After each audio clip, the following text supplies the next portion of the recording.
There's a version of yourself you've spent your entire life running from. It's not the person you show to the world, that carefully curated presentation of kindness, rationality, and control. It's the other one, the one who feels rage when they're disrespected, the one who wants to dominate when they feel threatened, the one capable of cruelty, of selfishness, of the very things you've condemned in others. Carl Jung called this the shadow, and he believed that the greatest source of personal power isn't found in suppressing this darkness, it's found in integrating it. But here's what makes this terrifying. Integration doesn't mean elimination. It means acknowledgement. It means sitting face to face with the parts of yourself you've labeled as unacceptable and learning to work with them rather than against them. So what happens when you stop running from your darkness and start asking what it's trying to tell you?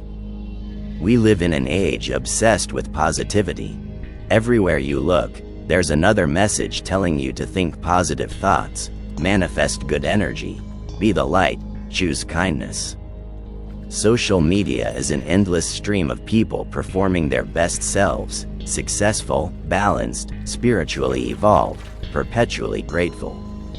We've created a culture where admitting to negative emotions feels like failure, where anger is labeled as toxic, where ambition looks like greed, where the desire for power is automatically suspect. We've been taught to split ourselves in two: acceptable feelings and unacceptable ones, good impulses and bad ones, the parts we show and the parts we hide. And in doing so, we've created exactly what Jung warned against: a civilization of people at war with themselves, exhausting enormous energy trying to be only half of who they actually are. That's where the suffering begins, in the denial of wholeness, in the refusal to acknowledge that the same psyche capable of love is also capable of hate, that the same person who wants connection also wants dominance, that kindness and cruelty aren't opposites living in different people but tensions living in every person. Jung spent decades studying the human psyche, working with patients whose lives had collapsed under the weight of their own denied darkness.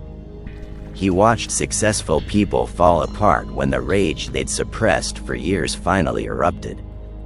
He saw gentle individuals suddenly commit acts of shocking cruelty. He observed how the parts of ourselves we refuse to acknowledge don't disappear. They go underground, gaining power in the darkness, waiting for moments of stress or weakness to break through the carefully maintained facade. And from this observation, he developed a theory that remains as challenging today as it was a century ago. You cannot transcend what you refuse to integrate. Jung's concept of the shadow isn't about evil. It's about completeness.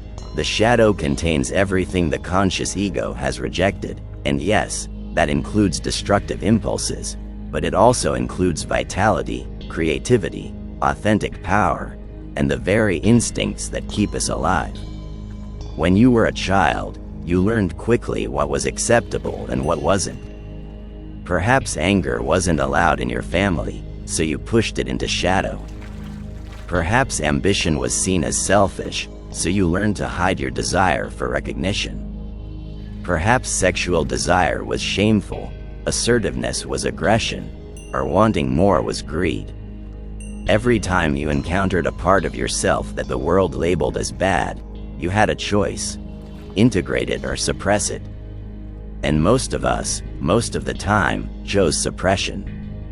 We pushed those parts down, told ourselves we weren't that kind of person, built an identity around being the opposite of what we feared.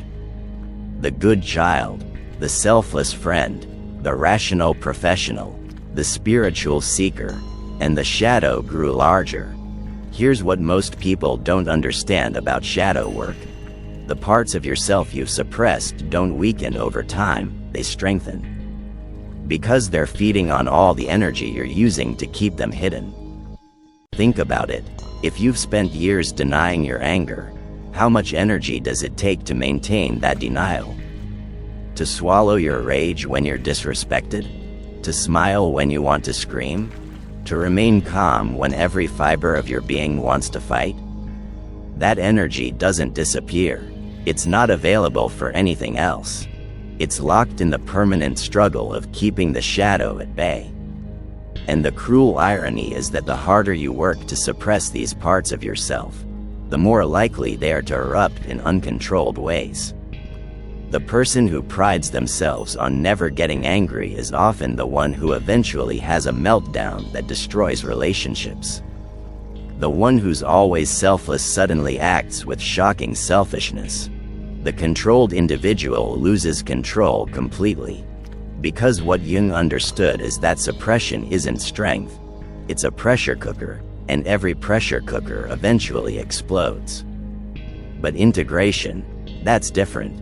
Integration means turning toward the shadow instead of away from it. It means acknowledging that yes, you contain the capacity for darkness. Yes, you feel things you've been taught you shouldn't feel. Yes, you want things you've been told you shouldn't want. And instead of warring with these parts of yourself, you get curious about them. You ask, what is this anger trying to protect? What does this desire for power reveal about where I feel powerless? What is this cruel impulse showing me about where I've been hurt? The shadow speaks in the language of the disowned, and when you learn to listen instead of simply suppressing, you discover that it contains information you desperately need. Your anger might be showing you where your boundaries have been violated. Your desire for dominance might be revealing where you've given your power away. Your cruelty might be mirroring the cruelty you've accepted from others. The shadow isn't the enemy, it's the messenger you've been shooting instead of hearing. Think about the people you judge most harshly, the ones whose behavior triggers immediate disgust or contempt. The aggressive person, the manipulative one, the selfish individual who always puts themselves first. Now here's Jung's uncomfortable insight. What you judge most harshly in others is almost always what you've most thoroughly suppressed in yourself. This is projection, the psychological mechanism where we take what we can't accept in ourselves and see it magnified in others. The person who's terrified of their own aggression becomes hypersensitive to aggression in others. The one who's denied their own selfishness is constantly spotting selfish behavior everywhere. We don't see the world as it is, we see it as we are, and specifically, we see our shadow cast onto everyone around us. This is why shadow work is so destabilizing. Once you start to recognize your projections, once you begin to see that the things you hate most in others are actually the things you've refused to acknowledge in yourself, your entire moral framework starts to shift. The resistance to this idea is immediate and intense. No, you think, I genuinely am opposed to cruelty, to selfishness, to manipulation. I'm not projecting, I'm just recognizing bad behavior. And yes, of course you can recognize harmful patterns without it being pure projection. But here's the test. Notice the emotional charge. When you observe something you disagree with calmly, analytically, without emotional intensity, that's discernment. But when your reaction is visceral, when you feel disgust or rage or a compulsive need to condemn, that's projection. That's your shadow, externalized and despised. Jung would ask you to sit with that discomfort, to consider the possibility that the intensity of your judgment reveals something about you, not just about the person you're judging. This doesn't mean accepting harmful behavior. It means understanding that your relationship to that behavior in others is revealing your relationship to it in yourself. Here's where it gets psychologically complex. The shadow doesn't just contain what we think of as negative traits. It also contains positive qualities we've disowned.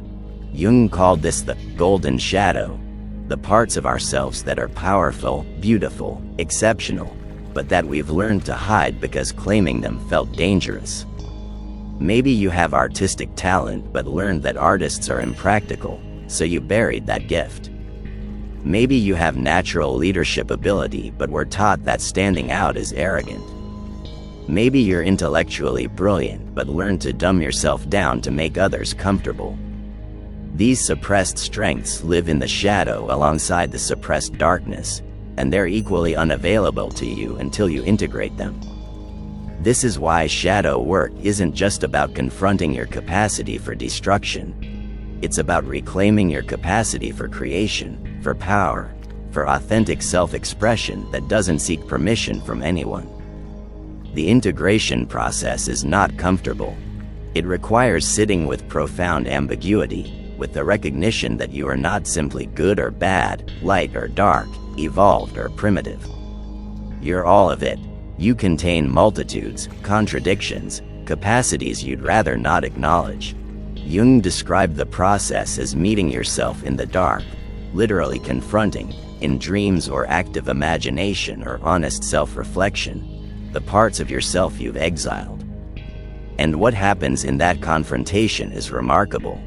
The shadow, when acknowledged, loses much of its autonomous power. It's like turning on the light in a room where something terrifying lies in the corner, and discovering that what looked like a monster in the dark is actually just a part of you that needed attention. Your anger, acknowledged and understood, becomes healthy assertiveness. Your desire for power, integrated rather than suppressed, becomes the ability to influence and create change. Your capacity for cruelty, faced directly, becomes discernment about where to apply force and where to apply compassion. But here's what makes this genuinely difficult. Our entire social structure is built on shadow projection. Families, organizations, nations, they all function partially by creating collective shadows, by agreeing that certain traits are unacceptable and then projecting those traits onto scapegoats. This is the child who becomes the difficult one in a family system, carrying the anger everyone else denies. This is the employee who gets labeled as the problem in a dysfunctional organization, embodying the conflict everyone else avoids. This is the enemy nation that becomes the repository of everything a culture refuses to acknowledge about itself. When you start doing shadow work, when you begin withdrawing your projections and acknowledging your own complexity, you disrupt these systems. You stop participating in the collective agreement that we're all light and they're all dark. And the system doesn't like that. Your family might punish you for no longer being the agreeable one.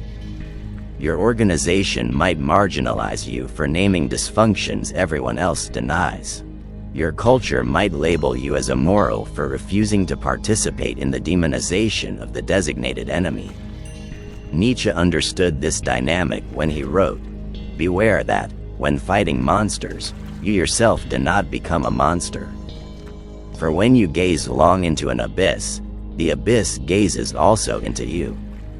He wasn't warning against confronting darkness. He was warning about confronting it unconsciously, from a place of denial about your own capacity for monstrosity. The person who fights evil while denying their own shadow becomes the very thing they're fighting against. History is full of revolutionaries who became tyrants, abuse survivors who became abusers, crusaders against corruption who became corrupt. Why? Because they waged war on the darkness outside themselves while refusing to integrate the darkness within. They thought they were on the side of light, and that belief made them dangerous. Jung's approach is the opposite. Acknowledge the monster within. Make peace with it, learn from it, and in doing so, actually become less monstrous, because you're no longer possessed by the parts of yourself you refuse to see. So what does integration actually look like in practice? It starts with radical honesty, with the willingness to acknowledge thoughts and feelings you've spent your life denying. This isn't the same as acting on every impulse. That would be chaos, not integration. It's about the internal acknowledgement that yes, you feel these things. Yes, you think these thoughts. Yes, you contain these capacities.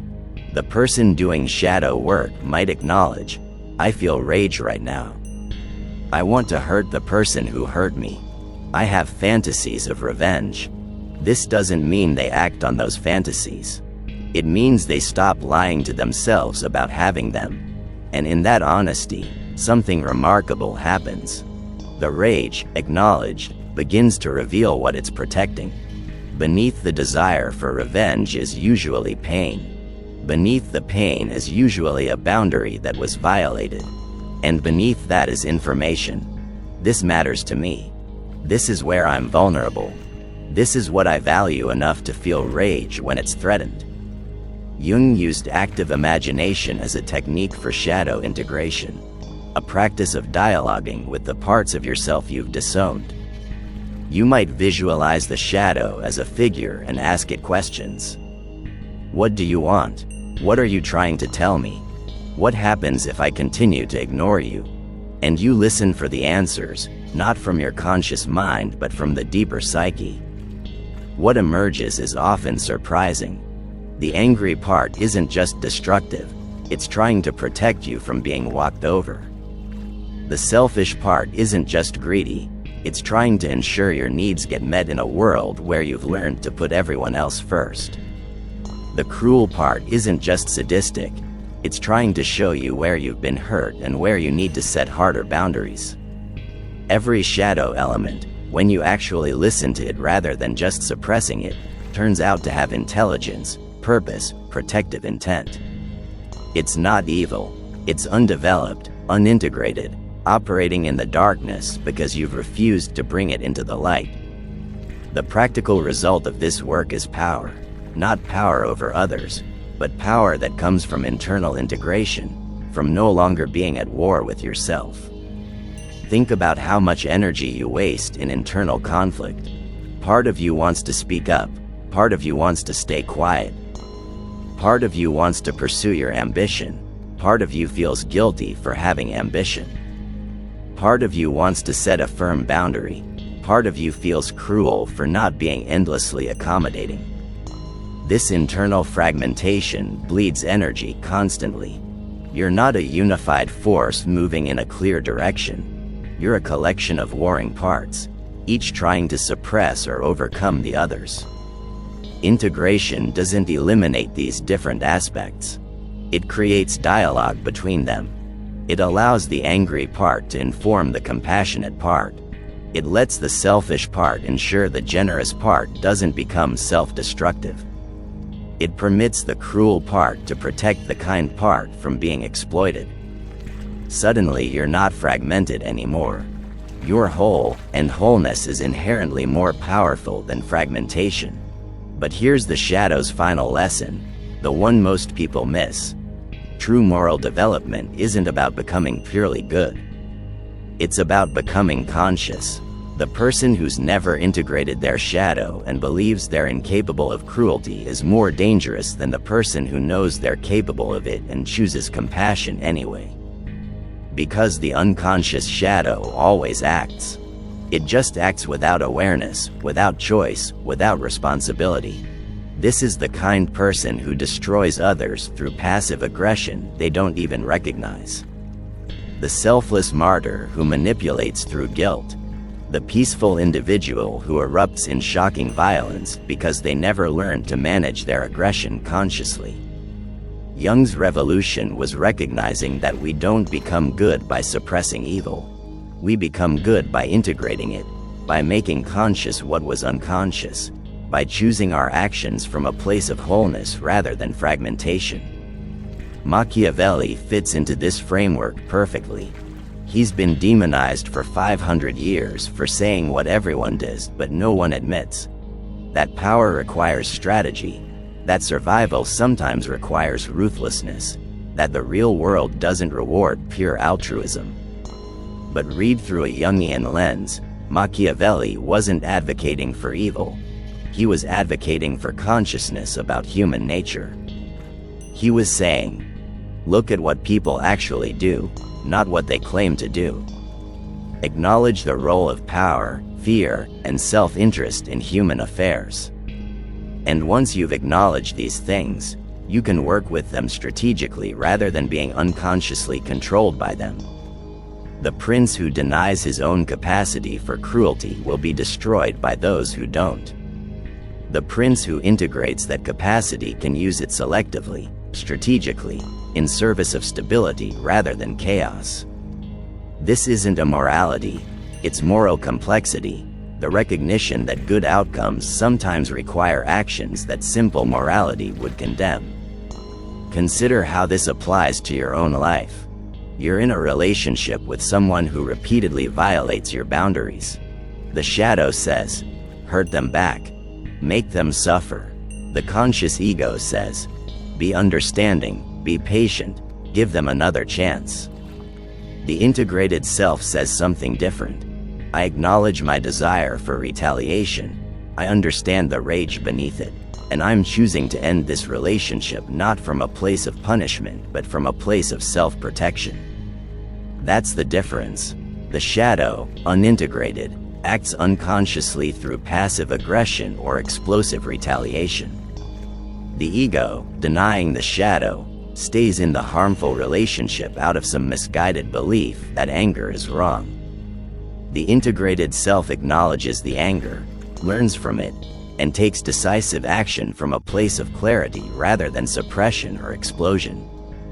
That's power, not the power to dominate others, but the power to act from wholeness rather than fragmentation. Where does this leave you, standing at the edge of your own shadow work? It leaves you with a choice that's fundamentally different from the one you thought you had. You thought the choice was between being good and being bad, between suppressing your darkness and becoming it. But Jung is offering you a third way: integration, consciousness, wholeness. The choice to acknowledge every part of yourself without being controlled by any single part. And this choice requires courage that most people never find, because it means giving up the comfortable fiction that you're simply a good person, that your motives are pure, that you're fundamentally different from the people whose behavior you condemn. The journey into the shadow is the journey into truth, and truth is rarely comfortable. You're going to discover that you're capable of things you've condemned in others. You're going to recognize impulses you've denied. You're going to face the reality that the version of yourself you present to the world is a carefully curated performance, and beneath it lives someone far more complex, far more contradictory, far more capable of both creation and destruction than you've allowed yourself to acknowledge. This is terrifying. This is why most people never do this work. It's easier to maintain the split, to keep pretending you're only the light, to project all the darkness onto others and congratulate yourself for not being like them. But that ease comes at a cost. You remain fragmented. You bleed energy into internal warfare. You're possessed by the very parts of yourself you refuse to see. Jung believed that the second half of life should be devoted to individuation, the process of becoming who you actually are rather than who you've been told to be. And individuation requires shadow integration. It requires pulling back your projections, acknowledging your complexity, accepting that you contain everything human. You're not special because you're purely good. You're human because you're capable of both good and evil, creation and destruction, love and hate. And the more you can acknowledge this without judgment, the more power you reclaim from the shadow. This is Nietzsche's self-overcoming in Jungian terms, becoming strong enough to face yourself completely, to integrate what you've denied, to stand in your full humanity without needing to split yourself into acceptable and unacceptable parts. The transformation is subtle but profound. People who've done deep shadow work move through the world differently. They're less reactive because they're not being triggered by their own projections. They're more powerful because they're not bleeding energy into internal conflict. They're more compassionate because they've acknowledged their own capacity for darkness, which makes them less judgmental of others. They're more dangerous in the best sense, dangerous to manipulation, to exploitation, to systems that rely on people remaining unconscious. Because once you've integrated your shadow, you can't be controlled through shame. You can't be manipulated through appeals to being a good person. You know you contain both good and evil, and you're choosing moment by moment which to express, and that choice comes from consciousness rather than unconscious compulsion. But here's the practical challenge: shadow work is never finished. The shadow isn't a problem you solve once and then move on. It's a dimension of yourself that requires ongoing attention, ongoing integration, ongoing dialogue. New situations will reveal new shadow elements. Growth will expose parts of yourself you didn't know existed. The world will keep offering you mirrors, people and situations that trigger you, and those triggers are invitations to look deeper. What am I rejecting in myself that I'm seeing in them? What capacity am I denying that this situation is demanding? What have I suppressed that wants to be acknowledged? This is the practice. Constant attention to what you're judging, what you're resisting, what you're denying, and constant willingness to turn toward it rather than away. Think about tomorrow. You're going to encounter something that triggers judgment, disgust, or rage. Instead of immediately acting on that feeling or immediately suppressing it, pause. Ask yourself, what is this reaction showing me about myself? Is this pure discernment, or is there projection here? What part of myself am I seeing in this person or situation that I've refused to acknowledge? And then, this is the hard part, get curious. Not self-critical, not self-condemning, but genuinely curious. If there's truth to this projection, what does that mean? What is this shadow element trying to protect or express? What happens if instead of fighting it, I acknowledge it? The answers won't always come immediately. Shadow work is slow, cumulative, sometimes uncomfortable. But over time, you'll notice the shift. You'll be less reactive, less fragmented, more whole. The power that comes from shadow integration isn't the power to dominate others. It's the power to no longer be dominated by your own unconscious.